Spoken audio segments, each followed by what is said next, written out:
But deep hoop and a ballyhoo, okay? Now I'm gonna do this one out. I may do the next couple in the bucket.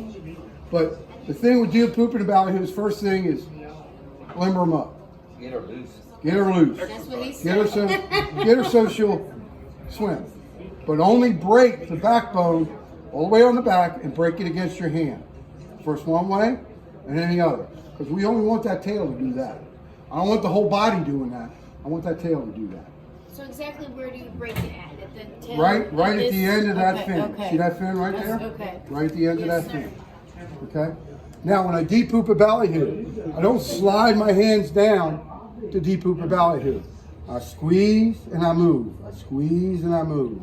I squeeze and I move. I squeeze and I move. I squeeze and I move. And I squeeze and I move. Here it comes. It all comes out. Okay? Now that ballyhoo's deep hoop. What are you laughing at back there? You ain't even watching it, you're laughing. Why do I do that? Because the ballyhoo will be more flexible, swim better, and it's easier to get the hook in the ballyhoo. All right? So, let's see, where's this? Okay, so am I going to run every single ballyhoo in my spread with a lure on it? Hell no. Why? Because there are times where I end up running all nakeds because that's the only thing the fish want that day. Dolphin can be a little bit particular, okay? But when they're hitting naked ballyhoo and that's all they want, that's all they're going to eat, okay? So you see the lead. What's the lead there for? Make the ballyhoo swim upright, okay? See the nose pin. What's the nose pin for? Keep the nose pin. Where's my laugher? Where's my giggler? I'll giggle for you. Now the first thing I'm gonna do, I'm gonna get these out of the way. The first thing I'm gonna do, and I will rig. I'm going dolphin fishing in the height of the season. I'll rig 30 ballyhoo at the house the night before. I'll take them out in a bin. They'll all be rigged. A lot of them will be rigged on rigs just like this, without anything on the end. Okay, so I can switch lure colors. They'll be rigged up. My favorite colors will be rigged, 2 of each, okay? And then I'll have another 2 dozen, maybe 18 ballyhoo rigged strictly on full fluorocarbon leaders, and I'll have my crimper with me. And okay, I get one. Where my little lures go? You guys got them all. I get one on my favorite, blue and chartreuse. Okay? I get another one on blue and chartreuse. Guess what?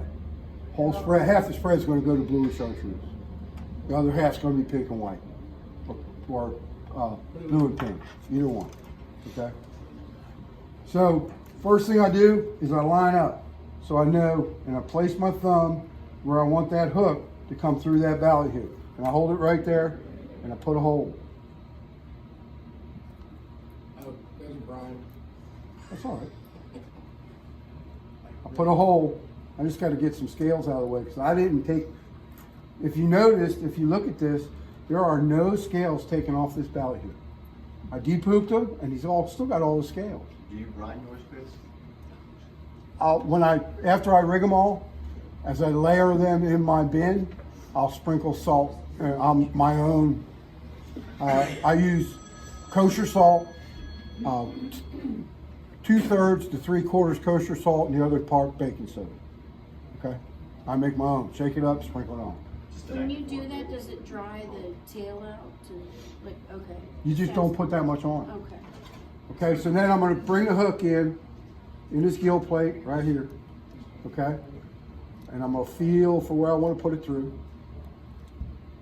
Man, you grind the shit out of these.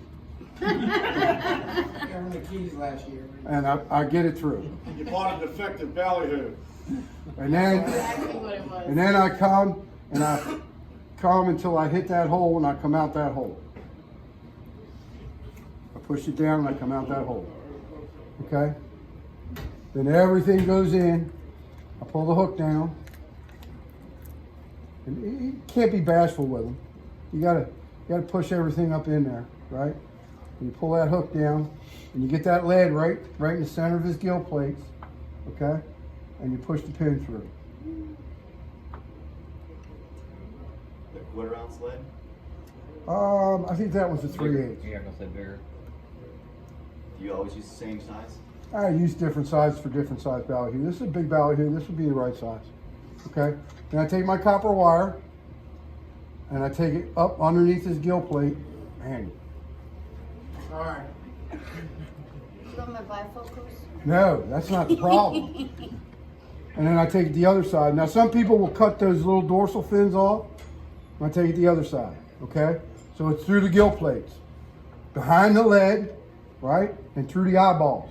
Some people punch out the eyes. I don't bother. The wire goes right through them, even when they're brined.